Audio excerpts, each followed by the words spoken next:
My boyfriend's fiancé came to find me. Philip said you're the cheapest woman he's ever played with. Now that I've seen you, you really do look like trash. That's when I finally understood. During the 5 years I'd spent dreaming of marriage, my boyfriend had been planning a wedding with someone else. At my birthday party, I took the initiative to propose to Philip. Philip, let's get married. Philip froze for 2 seconds. Today's your birthday, let's not talk about this now. Then when will we talk about it? We'd been together for 5 years. Everyone said he loved me to death. But when it came to marriage, he always avoided the topic. Philip, I took a deep breath. I just want a clear answer. Have you ever thought about marrying me? The room fell silent. Under the watchful eyes of everyone, I stared at Philip intently. And he stayed quiet. After a long pause, Philip leaned back slightly in his chair. Tiffany, in families like ours, marriage is about matching status. I don't have a choice. He leaned forward, his tone soft and affectionate. But as long as you behave, we can keep things the way they are. My chest tightened. So, what does these 5 years mean to you? Weren't we dating? Philip lit a cigarette, his eyes clear but distant. Yes and no. You're the only girlfriend I've ever publicly acknowledged. I thought I understood, but I couldn't help clinging to one last shred of hope. And then? There's no then. In other words, he'd loved me. I was his girlfriend. And that was all. My hands, hidden under the table, dug into my palms to keep from crying. So you never planned to marry me? He sighed. I'm sorry. I pushed away the hand he reached out to comfort me with. After a few tries, his patience wore thin, and he frowned. Tiffany, don't push it. This is how things work in our circle. Nobody's an exception. Fine. I looked up at him. Then I won't push it anymore. Philip, let's end this. I walked out of the venue. Philip didn't follow me. I knew his family was wealthy, but I didn't know exactly how wealthy. During our relationship, I tried to split expenses 40/60ths, even if I couldn't do it equally. I wasn't after his money. I just wanted his lifetime. Philip was different from other second-generation heirs. He knew what he wanted and often accommodated me. He was willing to stay in a rented apartment with me, eat cheap food, and even wear the t-shirt I gave him until it was misshapen. The bracelet he never took off was handmade by me. Honestly, I'd secretly fantasized about our wedding for a long time. It didn't have to be extravagant, but it had to be warm. There'd be a beautiful bouquet, friends and family as witnesses, and Philip. Philip, who would get red-eyed and look like a sad puppy when wronged. Philip. But today, that dream was shattered by his own hands. Back at the apartment, I began packing. There wasn't much to take. Just some clothes and a few diaries. 5 years, over 1,000 days and nights. Reduced to a few written pages. As I stepped out the door, I ran into Philip. He grabbed my suitcase. Where are you going? I tried to keep calm. Breaking up. I don't agree. Philip gripped my wrist tightly. You know I still love you. I don't know that. The emotions I'd held back for so long finally broke free. So your idea of love is keeping me by your side without status or security? You're single now, you could tell the world I'm your girlfriend. But what happens if your family arranges a marriage for you someday? I looked at him coldly. Would you keep me on the side as your mistress then? Philip sighed, still holding my hand. Tiffany, I don't have a choice. Those 4 words absolved him of all responsibility. He had no choice. So he had to hide me in the shadows. Enjoy his family's power while claiming to love me. I pushed his hand away. But Philip. I do have a choice. Swallowing the pain in my heart, I said. We're done. That night, I checked into a hotel. My phone rang incessantly, it was Philip. The endless calls were maddening. Eventually, I yanked out the SIM card and threw it in the trash. Breaking up with Philip meant I'd have to change my entire life. I didn't have much family, or many friends. Besides painting, my life had revolved around Philip. Lying awake late into the night, I couldn't sleep. Every time I closed my eyes, memories of us came flooding back. In college, he lit up the night sky with fireworks to confess to me. I love Tiffany. Direct and bold. Once, during a mountain hike, I got lost. Philip found me, wrapped me in his jacket, and carried me down the trail, despite the cold. Suddenly, a knock on the door interrupted my thoughts. Miss Tiffany? A woman's voice came from outside, soft but clear. I'm Philip's fiancé. Can we talk? Fiancé. That word cut through me like a knife. When I opened the door, I caught a faint whiff of an expensive perfume. The woman sized me up, from head to toe, with a mocking gaze. So, you're Tiffany? I felt uncomfortable under her scrutiny. Embarrassed by the unexpected meeting. I was wearing a loose cotton nightgown, my hair messy, and disposable hotel slippers on my feet. She, on the other hand, was impeccably dressed. Her outfit wasn't branded, but it screamed luxury. I'm Philip's fiancée, Zona. We're getting married next month. She smiled as she spoke. Philip told me about you. He said. You're the cheapest woman he's ever played with. You don't take his money or gifts. You're full of a poor girl's stubborn pride, how unique. I froze. Her words, dripping with malice, hit me like a hammer, shattering the spine I had struggled to keep straight. I was curious about what kind of pride you had, she said, pausing with a sneer. Now that I've seen you, you're nothing special. She tossed a card at me. It hit my arm before falling to the ground. There's $100,000 on this card, a reward for your years of free service to Philip. I think that's all you're worth. The arm she hit burned with pain. The bank card lay on the dirty carpet by the door. Just like my shattered dignity. Zona crossed her arms and sneered at me. Pick it up. Don't leave empty-handed after all those years with Philip. I bit my lip hard, bent down stiffly, and reached for the card. Above me, I heard her scoff. So much for your pride. For $100,000, you're willing to throw it all away. As she turned to leave, I grabbed her hair and yanked. Zona screamed as I dragged her to the door. I flung the card back in her face. Is this how Miss Zona measures my worth? I sneered. So this is how cheap a rich girl's dignity is. I let go of her and slammed the door shut.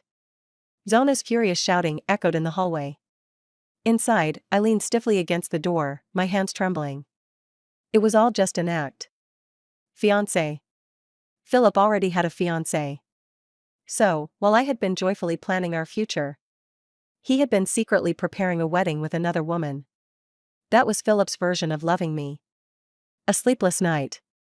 Morning came after a restless night. As I washed up, the reflection in the mirror stared back with swollen eyes and a face lined with exhaustion.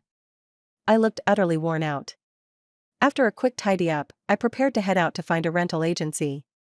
But the moment I stepped out the door, I ran into a neighbor from the room next to mine. Philip stood in his doorway, holding it ajar.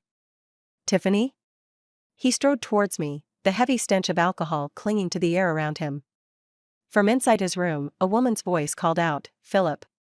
His steps halted abruptly. A moment later, Zona emerged from his room, deliberately hooking her arm around his.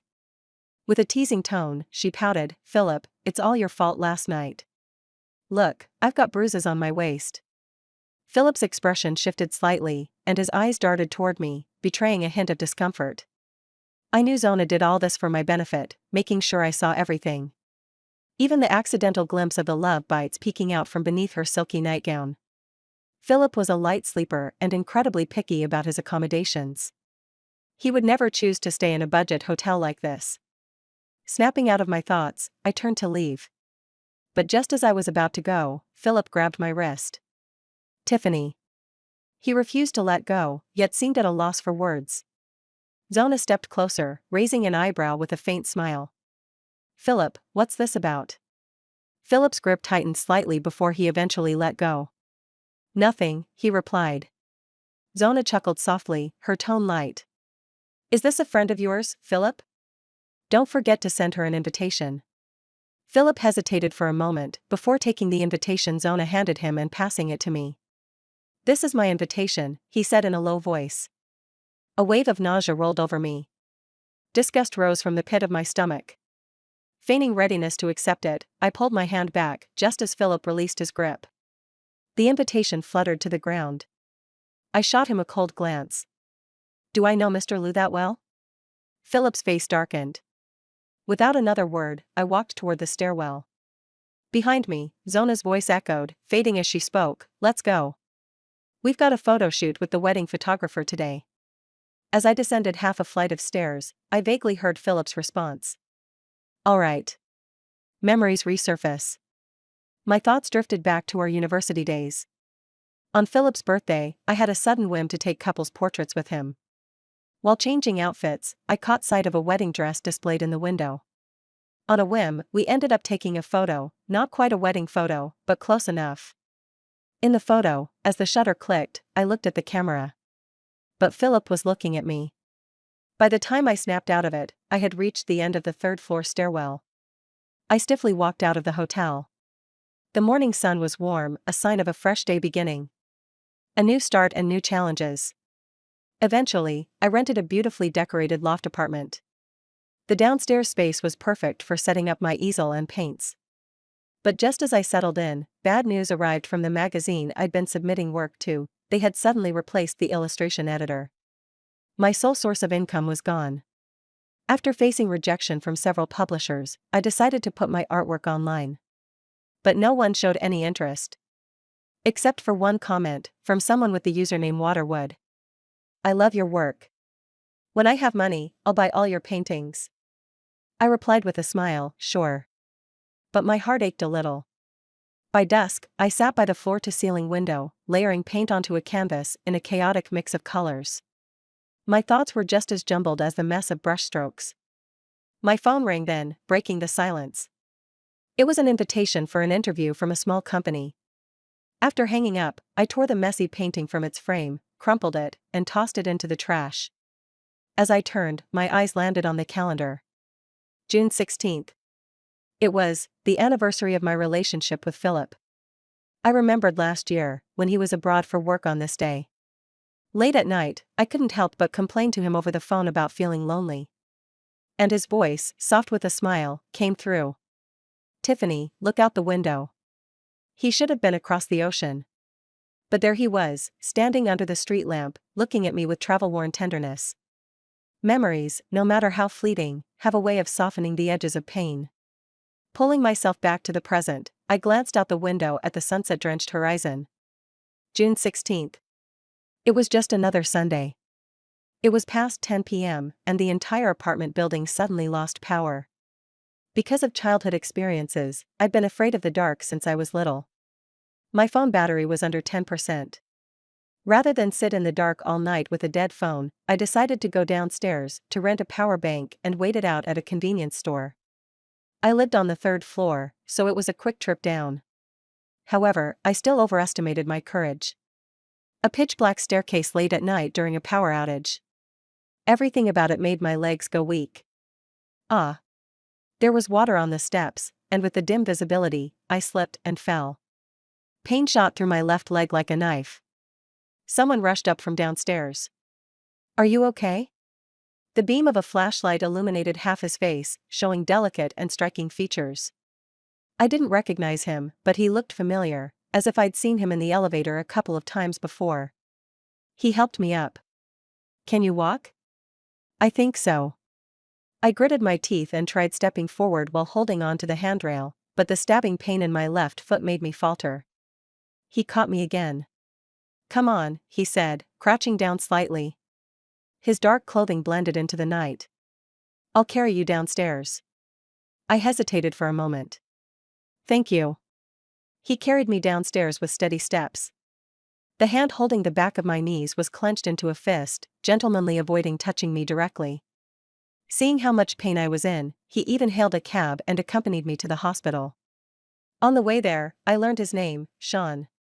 At the hospital, Sean helped me out of the cab. However, just as we stepped into the lobby, we ran into two familiar faces. Close to 11 p.m., I found myself face to face with Philip in the hospital lobby. His right hand was lightly pressing against his abdomen, likely another bout of his chronic stomach issues. Zona was trailing behind him. I quickly averted my gaze and leaned on Sean as we struggled toward the lobby. Tiffany. Philip strode over to me. He gave Sean a cold once-over, his expression dark. I thought he was about to make a scene again. Instead, Philip's voice was controlled but simmering with anger as he asked, "What happened to your leg?" I said nothing and tried to move past him, but the sharp pain in my left leg made me stumble. Philip instinctively reached out, but someone was faster. Sean steadied me with a gentle tone. "Careful." He supported me, indicating that I should lean my weight on his arm. Philip wasn't about to let it go and followed us. "Does it hurt?" He frowned. "Let me carry you." "Philip," Zona stepped forward just in time. Gone was her usual arrogance when alone with me, she now clung to Philip's arm with a gentle demeanor. "Let's go home," she urged softly. "Your mother is still waiting for you." She glanced at me with a faint smile that carried a hint of mockery. "Besides, Miss Tiffany has someone with her now. I doubt she wants you around." Philip's face looked grim, but he didn't argue. With Sean's help, I slowly bypassed him. The sound of footsteps faded behind me after a pause. Sean supported me through registration and the doctor's consultation. By the time the examination was done, it was late at night. Thankfully, the doctor said my bones were fine, it was just a severe ankle sprain. He prescribed an ointment and advised rest for a couple of days. Sean helped me out of the consultation room. His hand brushed against my wrist, and it was burning hot. Looking at his flushed face and pale lips, I felt something was wrong. I touched his forehead. "Are you running a fever?" "I'm fine," Sean replied with a smile. "I'll take some medicine when I get back." I dragged him to the nurse's station to check his temperature. Turns out he had known he was feverish but stayed to help me finish my examination. "It's late, and your leg's injured," he said nonchalantly. "You'd have trouble managing alone." "It's no big deal, we're neighbors." In the end, I convinced him to get in for treatment at the hospital. It was well into the night. There weren't many people in the 4-room, just a few scattered here and there. I sat next to Sean, scrolling through my phone. Halfway through the drip, I felt something lean against my shoulder. Sean had fallen asleep, his head resting gently on me. I checked his temperature with the back of my hand. Still hot. Just as I was pulling my hand away, a shadow loomed over me. Looking up, I met Philip's stormy gaze. Who is he? Philip's relentless presence was getting on my nerves. I frowned, unwilling to respond. "Tiffany, did you break up with me because of him?" He sneered, his tone dripping with sarcasm. "Is this what they call a seamless transition?" My temples throbbed in irritation. I couldn't hold it in anymore and swore loudly. Philip froze. Sean, who had been woken up, also looked stunned. I grasped Sean's hand, intertwining our fingers tightly, and raised them in front of Philip. "You're right. He's my new boyfriend. He's younger than you, better looking, and more capable. Most importantly, he's willing to marry me." I met Philip's gaze with equal sarcasm. "Does this answer satisfy you, Mr. Philip?" Philip frowned, saying nothing. Sean stayed silent, not exposing my lie. After a while, Philip sighed. "Tiffany, don't say things in anger." He crouched down to examine my ankle. "Did you sprain it?" As he spoke, he pulled out 2 tubes of ointment from his pocket. He held my ankle gently, as if about to apply the ointment. "Let go." He loosened his grip slightly. "Stop being stubborn. If you don't apply the medicine quickly, your ankle will swell even more tomorrow." "What does it have to do with you?" "Everything." Philip looked up at me, his eyes full of possessiveness. "I don't agree to the breakup." "You want marriage, right? Give me some time. I'll take care of everything, and then I'll marry you."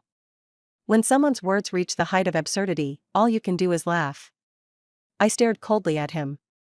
"Philip, who do you think you are? Why would I wait for you to marry me?" "Let go." Philip didn't move.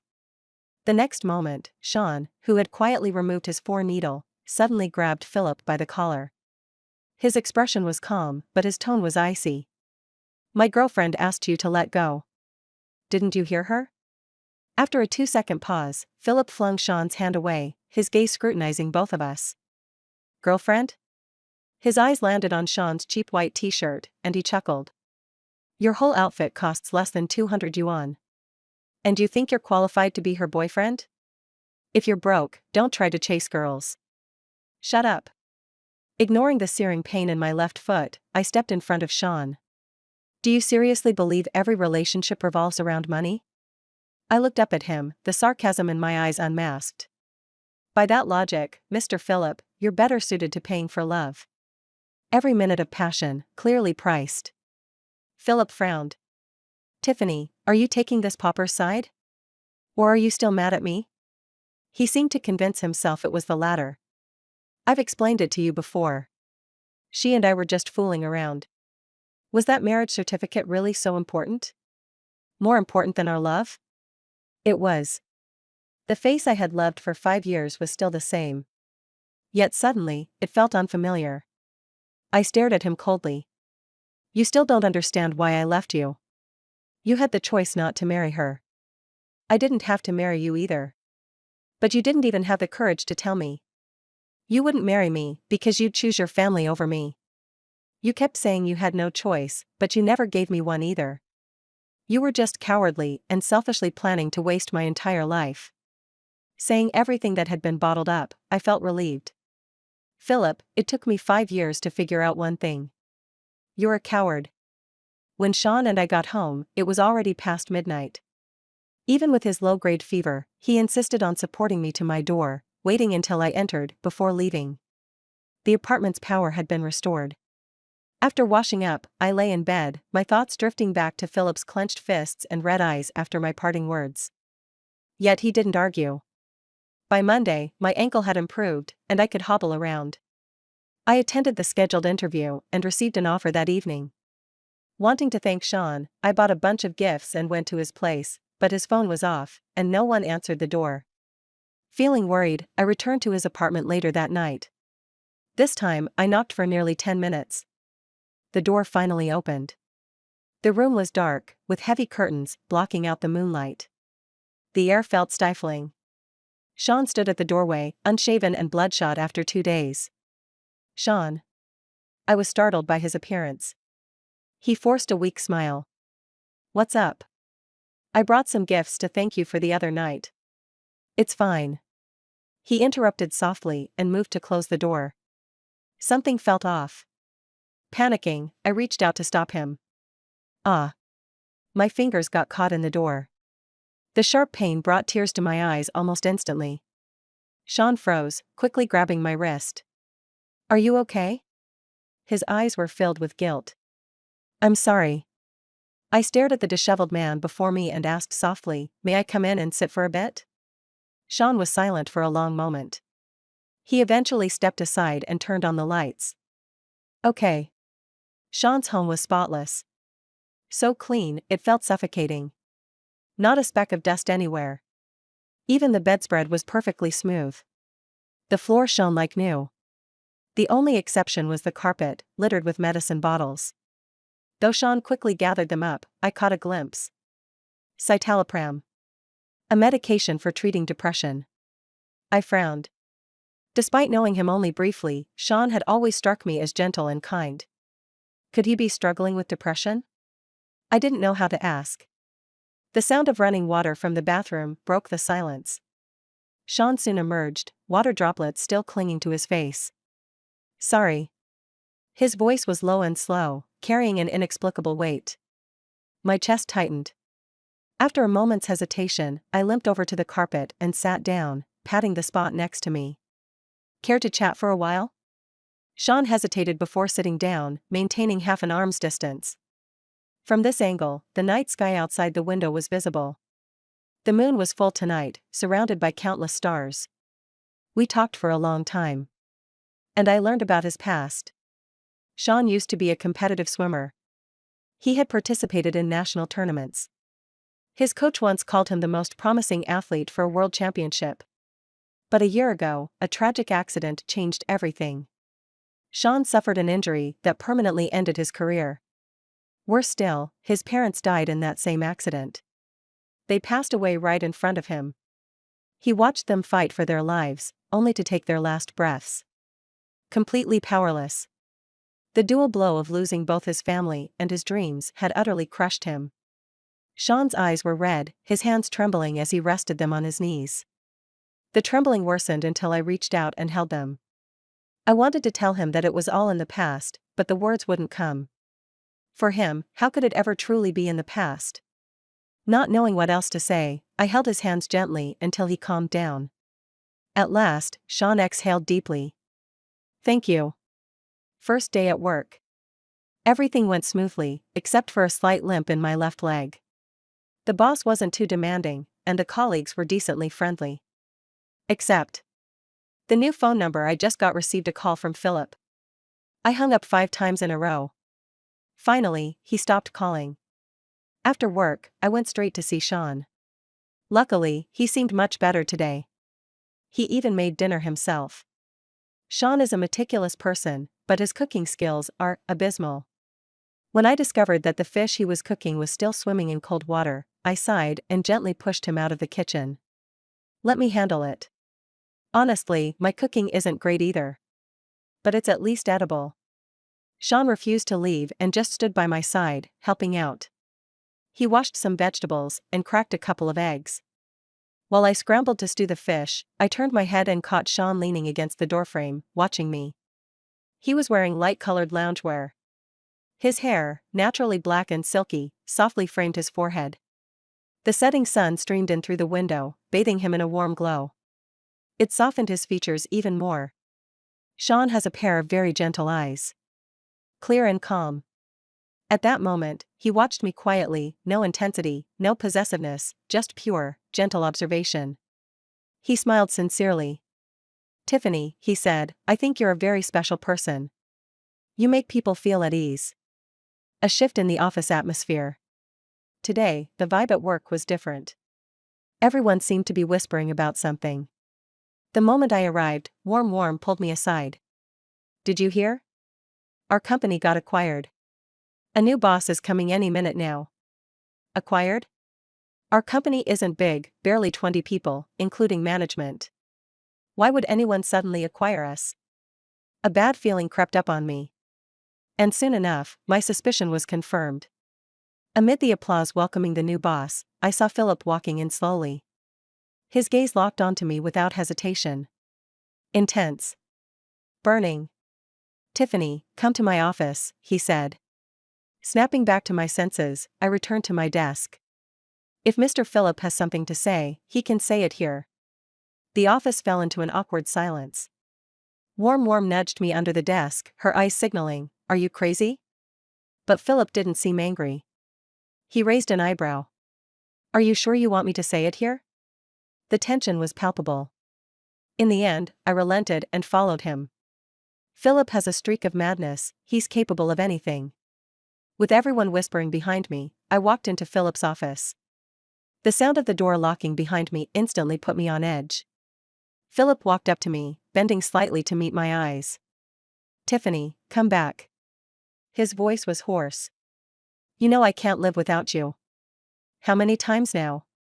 I stepped back to put some distance between us and rubbed my temples in frustration. Philip, how many times do I have to tell you it's over? You lied, you were selfish, and you were consumed by possessiveness when we were together. And now you won't let go even after we've broken up. You've erased what little good memories I had of us. I looked up at him. The way you're acting only makes me more grateful for our breakup. Emotions surged in Philip's eyes, shock, anger, and finally, reluctant resignation.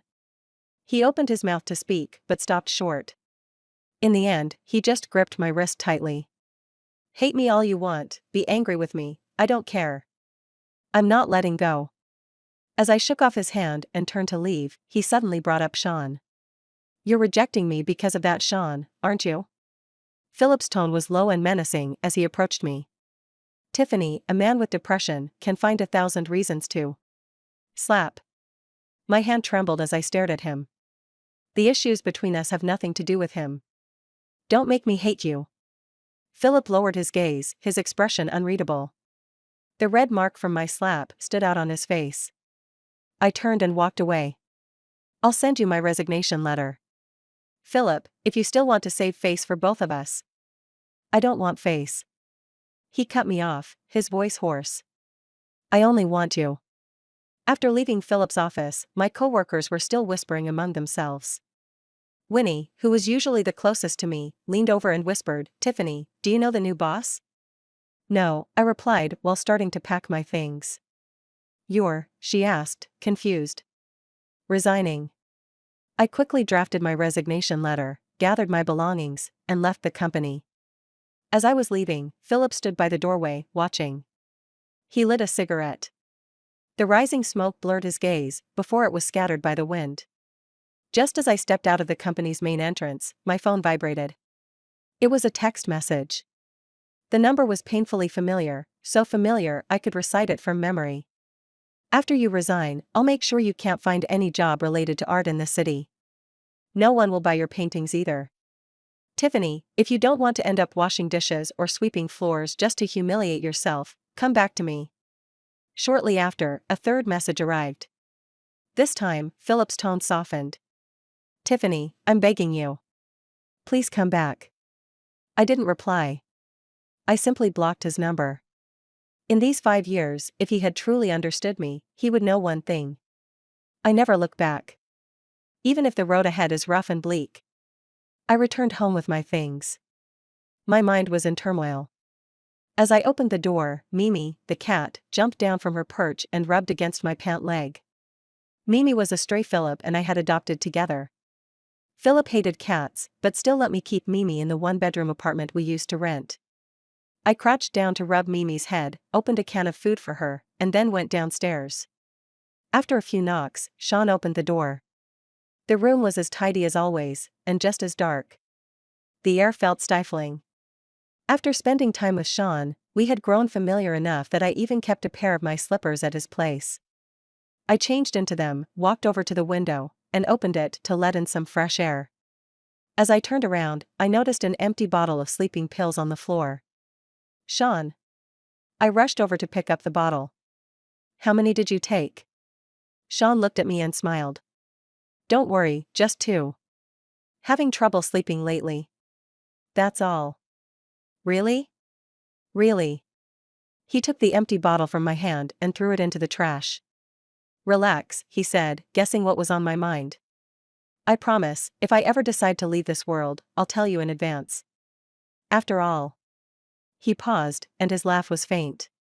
You're my only friend in this world. For a brief moment, I wanted to ask him, only a friend? But I didn't. That night, I stayed at Sean's place until late. Once I was sure he was okay, I left for home. For some reason, after returning home, I couldn't stop thinking about Sean's eyes. They were so clear, yet upon closer look, seemed full of tiny, shattered light. As if, at any moment, they might quietly bid farewell to this world. The next morning, I woke up early. After getting ready, I couldn't shake off my concern, so I took Mimi and went downstairs. This time, Sean opened the door quickly. What's this? He asked, staring at Mimi in my arms. I lied. I'm busy job hunting these days. Can you help me take care of her for a while? She's very well behaved. Sean's gaze softened as he reached out to gently rub Mimi's head. Mimi seemed to like him too. The little fluff ball nuzzled against his hand affectionately. Sure, he said. I spent the next few days looking for a job. But Philip was right, no art-related company in this city would hire me. 2 companies even rejected my interview outright upon hearing my name. When Philip said he'd block me entirely, he meant it. But I wouldn't give in. I locked myself in my room and painted, sometimes for an entire day. Then I posted my finished works online. I thought no one would notice them, as usual. But that very night, 2 of my paintings sold. The shipping address was in the next city. To celebrate, I immediately bought some groceries and headed to Sean's place. Sean opened the door with Mimi still in his arms. The little rascal barely gave me a soft meow before curling back up against him. I stroked her head and teased, you little traitor. Falling for someone else so quickly. Sean naturally took the groceries from my hands. You seem happy today? Yeah. I grabbed his sleeve excitedly. My painting sold. Sean set Mimi down and smiled. Really? Congrats. As he turned away, I couldn't help but look at his back. And you? I bit my lip and asked softly, are you feeling better these days? Sean froze for a moment while washing the vegetables. Yeah. He smiled. You come by every day, and Mimi is so clingy. I don't even have time to feel down anymore. I pretended to be upset. Oh, so now I'm annoying you. Before I could finish, Sean chuckled softly. Not annoying. When you're here, I'm always happy. My heart skipped a beat. I wanted to say something but found my throat dry. Sean was wearing a white shirt today, with the sleeves rolled up to his forearms. On the right side of his nape, there was a tiny mole. Just his back alone looked like he had stepped out of a manga as a white shirt boy. Dinner was a joint effort. Sean made a sweet and sour tomato egg stir-fry. I braised ribs and boiled some shrimp. Mimi managed to steal 2 shrimp. To celebrate selling my first painting, Sean even had a drink with me. He didn't seem to hold his liquor well. His face quickly turned red, and his usually gentle gaze became a bit unfocused. Normally, Sean was a person with strong boundaries. But now, he reached out to pinch my cheek and leaned in closer to look at me. Tiffany, he said. You're amazing. There will always be people who can see the soul in every stroke of your paintings. People who resonate with you. One day, many, many people will love you and your work. You'll definitely become an incredible artist. Sean said this while looking at me earnestly. His gaze was as tender as a spring breeze over a still pond, rippling softly but quickly calming again. My heart raced. I asked quietly, do you like it? Like it? Sean smiled. I love your paintings. Just the paintings? I looked up at him and gathered my courage. Sean's smile froze for a moment. Finally, he met my gaze directly. I like the person too. The heat rose. The alcohol coursed through my veins like fire. At some point, I couldn't tell who made the first move. All I could see was Sean's face coming closer. Closer, until I could almost feel his breath. Then the phone rang. The moment broke. Sean abruptly pulled away, and we created some distance. Flustered, I avoided looking at him and fumbled for my phone. It was an unknown number. When I answered, a vaguely familiar female voice came through. Tiffany, you really surprised me. But don't celebrate too soon. Did you think Philip canceling our engagement means he'd marry someone like you? Dream on. She laughed mockingly. Don't think for a second that you'll ever become Mrs. Philip. No matter how much he likes you, you're just a mistress. Are you done? I frowned. Idiot. I hung up. The whole righteous wife act, what a waste of time talking to her at all. The room fell silent again. Sean was fiddling with an empty soda can. I thought back to the interrupted moment earlier, my face feeling hot. Sean peeled an orange and handed me a slice, even removing the white threads carefully. Thanks. Another awkward silence. I broke it by suggesting we stream a movie on the big screen. Sean readily agreed. But just as I set up the screen, my phone vibrated. Philip's message appeared on the projector. Tiffany, I've cancelled the engagement. Sean glanced briefly and then looked away. He stood up. I'll get you a glass of water. The sound of running water came from the kitchen. I quickly typed, I'm getting married. Screw off. Then I blocked the number. Sean soon returned, carrying a glass of warm water with a hint of honey. We silently agreed to change the topic, chatting about art and Mimi the cat. But my phone buzzed again, another unknown number. I hung up, and they called back. Eventually, I just turned off my phone. Sean suddenly asked, your ex? Yeah. The one from the hospital last time? The warmth of the water seeped into my palm. I spoke softly, I was with him for 5 years. Back then, I was ready to marry him. This year, I finally asked him directly in public. That's when he admitted the truth, our families weren't a good match, and he'd never marry me. It was only after we broke up that I found out he already had a fiancée. Sean listened attentively. Actually, what hurt you the most wasn't that he couldn't marry you, was it? It's that he knew how it would end from the start. But he enjoyed the process, letting you chase after something that never existed. Every day you dreamed of marrying him, he was figuring out how to keep you as just a girlfriend. His words hit something deep in my numb heart. I had spent 5 years with Philip. Even now, he stubbornly believed I only cared about marriage. Worse, he still thought that if he broke off his engagement with Zona, I would run back to him. But Sean understood. He looked at me sincerely. It's okay. One day, you'll meet someone who truly cherishes you. I think I already have. Sean abruptly stood, cutting me off. I'm a little tired, Tiffany. I stared at him, stunned. Okay. I'll head home then. The rest of my sentence stayed lodged in my throat. I think I already have. It's you, Sean. When I got home, the moment I reached for the light switch, a hand grabbed mine. Tiffany. Philip's voice was sharp in my ear, tinged with anger. He bit my earlobe, almost as if venting, and asked, "Where were you?" At Sean's place, wasn't it? And what about Mimi? Snapping out of my fear, I kicked him desperately. How did you get in here? Help. He covered my mouth. In the dark, Philip's breath was cold and oppressive. It's late, and you've just come back from Sean's.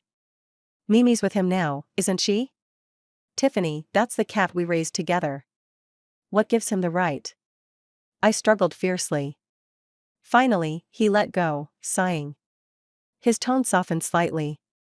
I know you're still mad at me. But this time, I've broken off the engagement with Zona. Tiffany, give me more time. I'll convince my family to marry you. I was rude earlier, I'm sorry. Philip turned on the light. He was still in his suit, dark circles under his eyes, looking haggard. Tiffany, I just can't accept us being apart. I looked up at him. I'm really tired tonight. Can we talk about this tomorrow? Philip. He wanted to refuse, but couldn't resist my tone when I said his name. Fine. I'll come pick you up in the morning. I nodded. Once he left, I locked the door and called the police. Officer, someone broke into my house. Philip had guessed the door code. When he grabbed me earlier, I deliberately slipped my diamond ring into his pocket, filing the complaint as burglary. I knew, though, that his family's influence would shield him from any real consequences. And that's exactly what happened. But I wanted to rattle him. After he left the police station, Philip didn't bother me for several days. I didn't follow financial news much, but I heard whispers about tension between two families. Philip had reportedly been put under house arrest by his own family. With him out of the picture, I could finally focus on painting. Each afternoon, Sean would bring Mimi over and cook for me. By the floor-to-ceiling window bathed in sunlight, I carefully filled my canvas with colors and dreams. When I turned around, the kitchen's simple warmth reminded me of life's quieter joys. My painting, Boy and Cat, became a sensation. The boy in the artwork wore a crisp white shirt, his delicate face marked by a small tear-shaped mole at the corner of his eye. He had a pair of white cat ears. The cat nestled in his arms wore a little shirt and tie. It was Sean and Mimi I had painted. The painting's popularity brought me an unexpected surge of 100,000 followers online. Even my older unsold works were snapped up. I stared at the screen in disbelief. Finally, my hard work was being recognized. Sean was the first person I wanted to share the news with. I couldn't even wait for the elevator. Slipping on my slippers, I ran downstairs. But after knocking on his door for a long time, there was no answer. No one picked up when I called either. Excitement quickly gave way to unease. With trembling hands, I entered the door code. The door opened. Darkness. Sean was always tidy, but now the room was a wreck. Shattered glass covered the floor. Yet Mimi was unharmed. The little cat had been locked in the bedroom with fresh litter, food, and water. Sean was curled up on the floor near the couch, trembling. The shadow swallowed him, blurring the edges between him and the night. I was afraid he might disappear altogether. Sean. He didn't respond, staying in the same position. I walked closer and saw his bloodshot eyes and tear-streaked face. Sean had been crying. A pang shot through my chest. I tentatively embraced him. Sean didn't pull away. What's wrong? Let's go to the hospital, okay? He didn't say anything. After a long silence, he stiffly, shakily hugged me back. "Tiffany," he said, his voice cracking, "today is the anniversary of my parents' death. It was my fault. I killed them." That night, Sean finally shared the details of the accident. A year ago, he had been a swimmer on the national team, with a future full of promise. On a drive home with his parents, an argument broke out. Overcome with emotion, Sean lost focus, and the car crashed. In the moment of crisis, Sean instinctively swerved to shield himself. His mother, usually slow to react, was the first to protect him. The crash was devastating. His father, in the back seat, fell silent immediately. His mother, bleeding and fading in and out of consciousness, clung to him desperately. Sean was also gravely injured. He crawled out of the car and found his father unresponsive. His mother, barely alive, weakly begged him to save her. But the car caught fire. The flame spread quickly, accompanied by the stench of gasoline. Sean knew it would explode any second. He fought with all his strength to save her, but couldn't muster enough. The explosion was imminent. He eventually let go of his mother's hand. Just as he managed to stumble a short distance away, an earth-shattering explosion rang out behind him. His parents were engulfed in flames, gone just like that. Sean curled up in the dark as he recounted this part of his past to me. At times, he could hardly breathe, his voice choking into silence. Those clear, spring-like eyes of his were clouded with a lifeless gray. He said, "I was so weak. Weak enough to watch them die in front of me. I couldn't save them. I couldn't save anyone. I shouldn't have survived." I gently hugged him, feeling tears welling up. He had instinctively saved himself during the car accident. He had chosen to let go during the explosion. I didn't know how to judge his actions, it was tied to human nature, far too complex. But one thing I felt sure of. They would have wanted you to live. That night, I stayed at Sean's house, to keep him company. I didn't do anything else, just sat beside him, comforting him softly and holding his hand until it stopped trembling. It wasn't until the early hours of the morning that Sean finally managed to fall asleep. I covered him with a light blanket and began quietly tidying up the room. By the time the room was spotless, the clock pointed to 4 a.m. Exhausted, I curled up on the sofa and fell asleep. When I woke up, the aroma of food filled the house, and I found myself on the bed instead of the sofa. My clothes hadn't been touched. Slipping into my slippers, I got out of bed. When I saw the figure in the kitchen, I let out a sigh of relief. Sean was cooking. Recently, his culinary skills had improved dramatically. The dishes I loved most were now especially delicious when he made them. Sean turned to grab some seasoning and caught sight of me. "You're up?" "Yeah." I carefully studied Sean's expression. It seemed like he'd genuinely started to move on from his grief, and I finally relaxed a little. I told him the good news I hadn't had the chance to share yesterday. Sean stirred the food with a spatula and smiled faintly. "Tiffany, I'm not surprised. Your art will only become more beloved, it really will." Then he added, "You're going to achieve your dream." "And what about you?" I walked to the kitchen door. "What's your dream?" The moment I asked, I regretted it. I must have been half asleep. Sean's dream had always been to swim competitively, a dream he could no longer pursue. Why would I bring it up? Well, I fumbled for a way to change the subject, but Sean suddenly laughed. "My dream now is to see Tiffany achieve hers." The softness in his words hit me straight in the heart. I asked quietly, "Will you stay with me? Stay with me as I chase my dream?" The sound of the spatula tapping against the pan was almost inaudible. Then, he answered, "I will." I heard that Philip had unilaterally called off the engagement, sparking a huge conflict between the two families. It escalated to the point of severing all business ties. Zona's family, being more powerful, retaliated by crushing Philip's family's business, leaving it in shambles. Amid all this, Philip ran away from home and blocked me at my front door. "Tiffany." His face was haggard as he spread his arms toward me. "Can I have a hug? Please? I miss you so much." I stared at him, expressionless. "Get lost." Philip stepped closer. "It's been long enough. Don't you think this has gone far enough?" Let's make up. I've been under so much pressure lately. Even sneaking out to see you now wasn't easy. Zona and I have completely broken off the engagement, Tiffany. I've done all this for you. He reached for my hand. Let's move out tomorrow.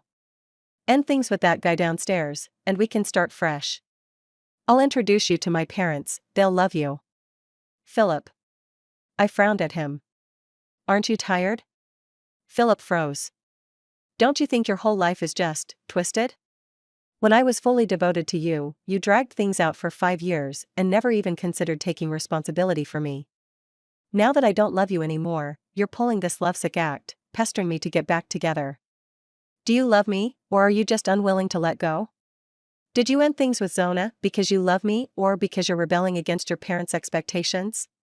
You're always stuck in the moment, selfish and spineless. Despite everything I said, Philip seemed to latch onto just one thing. Can you honestly say you don't love me anymore? I couldn't be bothered to argue further. I turned to leave. You're delusional. Tiffany. Philip blocked my path again, his eyes bloodshot. I know I was wrong in the past, but can't you give me even a chance to make it right? I can. I looked at him, deadpan. How about you kneel and apologize first? Philip's eyes burned red as he stared at me. He seemed to be making some kind of decision. After a long pause, he asked in a low voice, if I kneel, will you come back to me? For a moment, I thought I misheard him. Looking up, I saw Philip staring at me intently. If I kneel, will you? I looked at him, disappointed. If you kneel, you'll destroy even the little bit of dignity those 5 years left behind. Honestly, I don't regret being with you. It was part of my life experience. I loved wholeheartedly, and I can take the loss. But, Philip, if you kneel to win back someone who doesn't love you anymore, I'll lose all respect for you. And for myself. For ever loving someone so pathetic. I met his gaze coldly. Stop playing out this melodramatic obsession.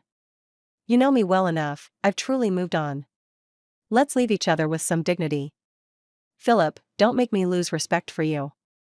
This time, I turned and walked away. Philip didn't stop me. But as I reached the elevator, I heard him call out softly, do you really like Sean now? Yes. The elevator doors opened, and I saw Sean inside.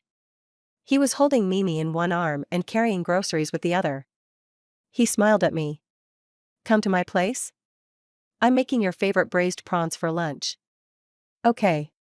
As the doors closed, I couldn't help but glance at Sean's expression. Had he heard my last exchange with Philip? Judging by his expression, he probably hadn't. I let out a breath of relief, though mixed with a faint tinge of disappointment. The next morning, I found a message sent to me in the middle of the night. It was from an unknown number at 3 a.m. Tiffany, I'm sorry. Wish you happiness.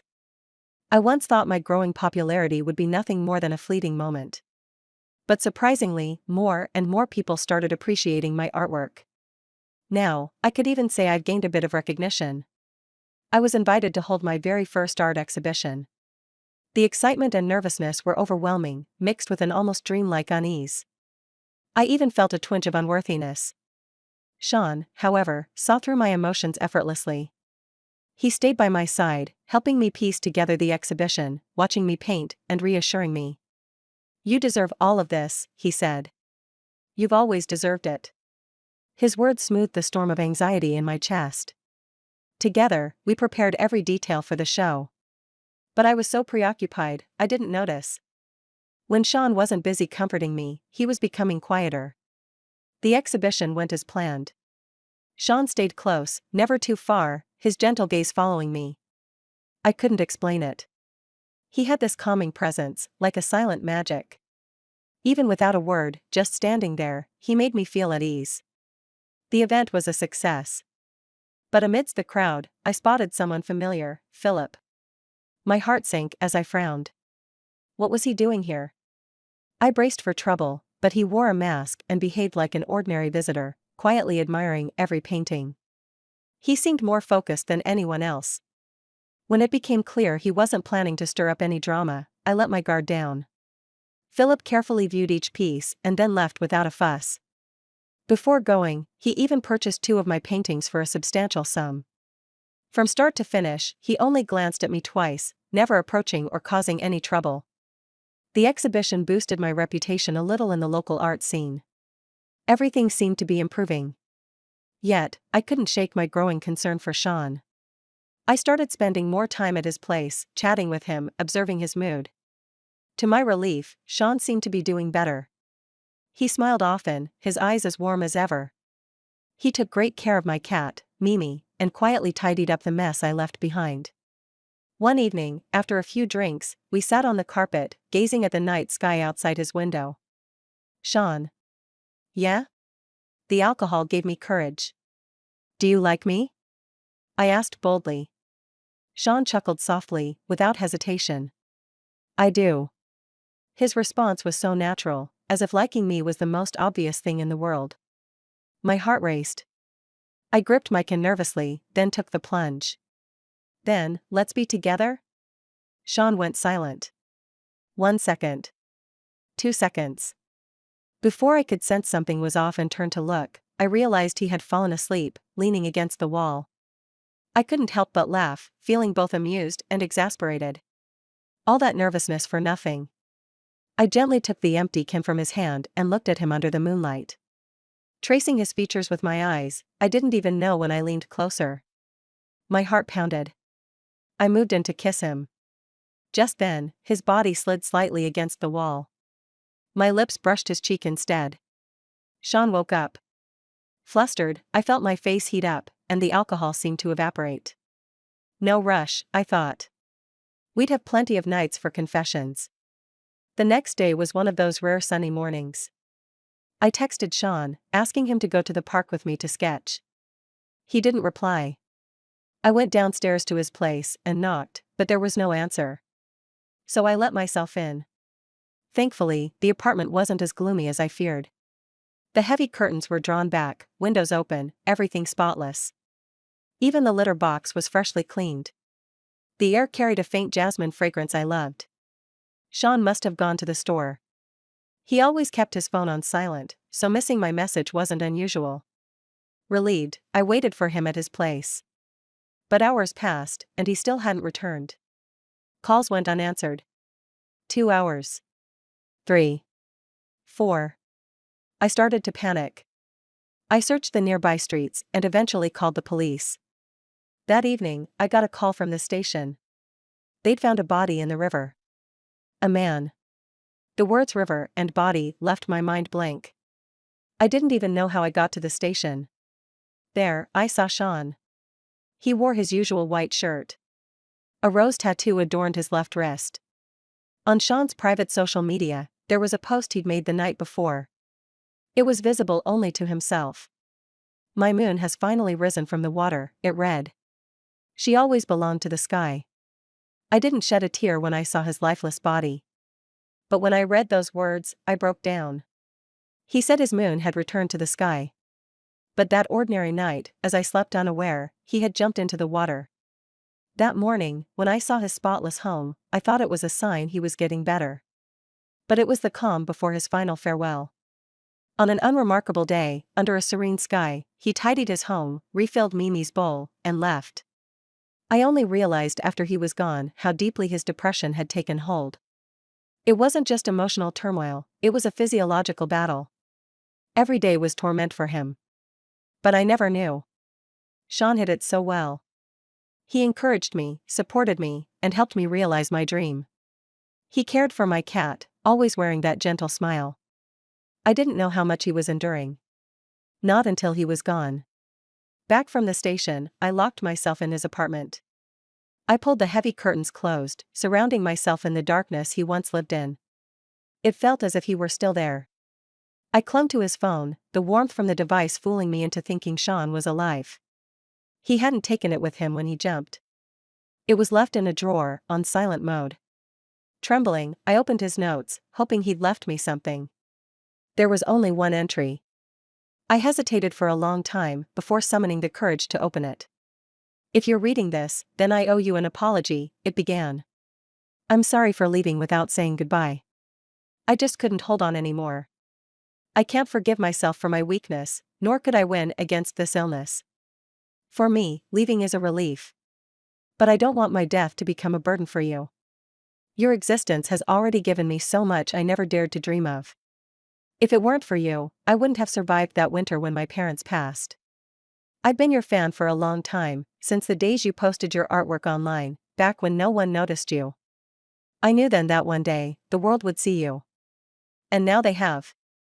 My moon has returned to the sky. And I'm headed there too. In some way, isn't that a reunion? He ended with. When you feel down, just look up at the sky. Day or night, the closest star or cloud to you will be me. He signed it, your friend, Sean. I read that note countless times, my hands trembling as I erased the word friend from the end. He wasn't just a friend. To me, Sean was the boy I loved. Sean didn't have many relatives. I personally arranged his funeral. Dressed in a black dress, I held his coffin as his widow. On the black and white photograph, Sean was still smiling gently. At the corner of his eye, a tiny beauty mark resembling a teardrop. So gentle. Throughout the funeral, I managed everything without shedding a single tear. Midway, Philip showed up uninvited. I didn't ask him to leave. There's an unspoken rule about funerals, invited or not, no one is turned away. His eyes were bloodshot as he watched me steady the coffin for Sean. When the ceremony ended, he approached me, hesitant to speak.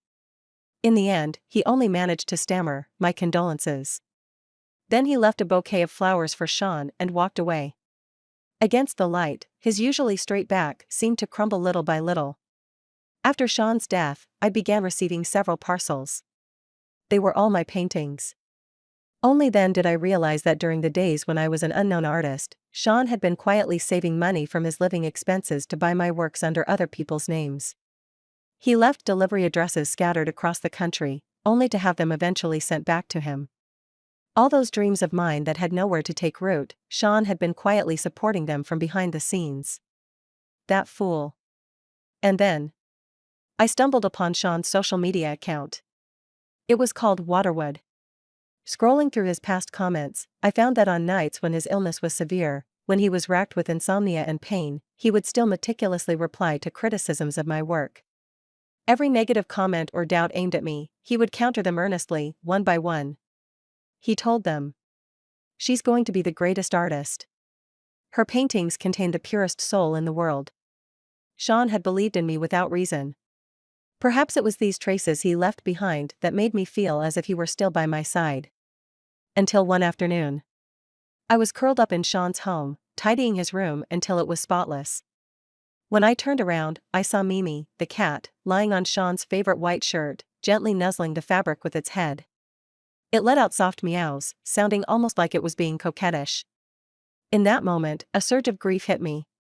Mimi didn't understand what it meant to say goodbye. It didn't know that the one who had pampered it, made it soft and content, would never come back. Never again. Such cruel words. I held Mimi in my arms, choking back tears as I asked, "Do you miss him too?" Meow. It let out a quiet cry, clearly despondent. These past few days, it had barely eaten or slept, spending its nights staring at the door. It was waiting for Sean. I gently stroked its fur, my tears falling silently. Let's miss him together. They say as long as someone remembers you, you're not truly gone. Mimi nuzzled its head against my hand. Meow.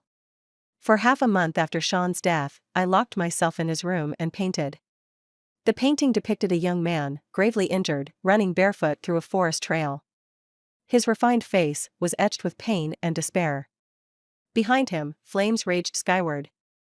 But behind him, the ethereal spirits of a middle-aged couple reached through the branches and undergrowth, steadying his every step. Their eyes brimmed with tears, but the gaze they cast upon him was filled with love and peace. The boy had a rose tattoo on his wrist, vivid and lifelike. Unexpectedly, this painting became a sensation. But tragically, Sean never got to see it. I titled it "The Moon Amidst the Flames." My moon fell amidst the flames. But I hope to piece together what was shattered of him. And let him return to the sky, whole. I was invited to an interview. From the audience, I noticed Philip. He was dressed inconspicuously, sitting quietly among the crowd, watching me. Our eyes met briefly. I quickly looked away. The host asked, "Is the boy in this painting the same as the one in your earlier work, The Boy and the Cat?" "Yes," I replied. She teased, "So, who is he to you?" The moment she posed the question, my mind wandered to that night. That night, emboldened by alcohol, I had stolen a kiss from Sean. In his sleep, his body had shifted slightly, and only much later did I realize what I had missed back then, the glimmer of tears at the corner of his eye. I snapped back to the present, smiling softly. "He's my boyfriend." The host, clearly armed with inside knowledge, teased, "We've heard that Mr. Philip is here today." As she spoke, the camera panned to Philip. He froze briefly, but didn't object. Instead, he looked at me, his eyes filled with a glimmer of hope. "It's not him," I said calmly. The host was taken aback. "What did you say?" I said, "I have nothing to do with Mr. Liu. My boyfriend's name is Sean. It's a pity he couldn't be here today, because he—" I pointed to the sky. My gaze landed on the nearest cloud. "Has gone up there." The host adjusted her tone, steering the topic back. "Then surely he's watching Miss Tiffany's interview from up there." I smiled. "He is." The host continued, "The road to success must have been tough. What kept you going?" "Many things," I answered calmly. "Dreams, passion.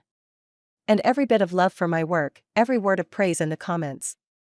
And—" My gaze swept the audience, pausing briefly on a pair of reddened eyes watching me with hope. I finished softly. "My boyfriend, Sean. It was he who quietly saved up to buy all my works when I was unknown. It was he who, in sleepless nights, defended me against every criticism. He told me, my voice broke, even if he's no longer here, there would be countless Seans who would love my art. He said I deserved everything I wanted. And so, now I can confidently say, I do deserve it. Sean's love carried me. I deserve it all." As the interview ended, I looked up at the sky. I don't know if it was just my imagination, but the nearest cloud still seemed to be the same one from before. So close. Close enough to touch if I stood on tiptoe. "Sean. You see? All things in this world have their way of reuniting. Today, I met a cloud that felt so near. It felt like meeting you again." The end.